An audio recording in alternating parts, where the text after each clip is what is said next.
Alright folks, Permaculture 101 here.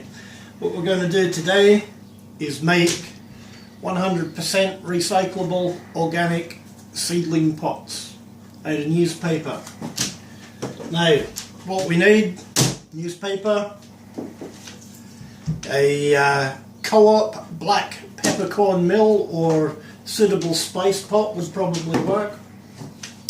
And we need a tube of silicone or caulking or some sort of caulking gun type tube.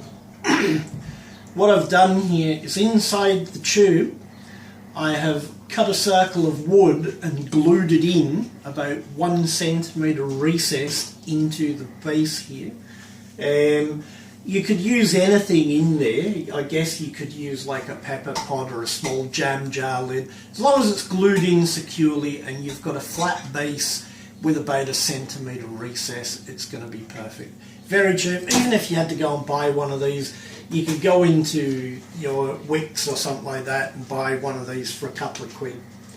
Alright, now, method: newspaper set out in front of you.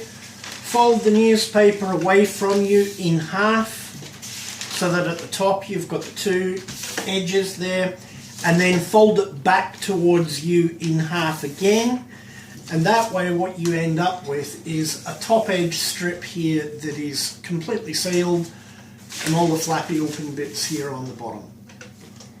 Lay that down on the table, make sure that it's nice and flat, run your hands along the seam. Now,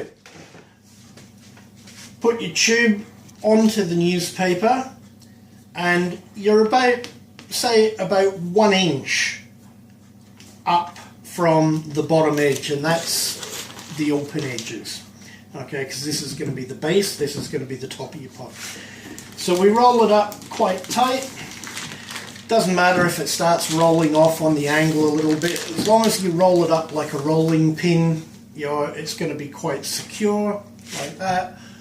Hold it tight and then just start pressing in all the way around the edge.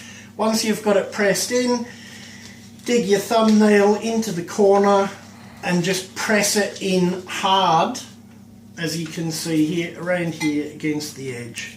That's it done. We grab a pepper pot and we give it a couple of bangs and a little bit of a twist. Bang it down on the table there, another little twist, hold it, pull it off, there we go, look at that. Okay, you're left with a little bit of a hole in the bottom, which is great because once you plant your seedling, you can take that, dig a hole in the earth, plant it into the earth, no restriction really on the roots, so you can grow through. That can be left, it's newspaper, it's biodegradable, it'll rot down. And just in case you think it doesn't work, wait for part 2. I'll show you them in action. Alright, thanks for watching.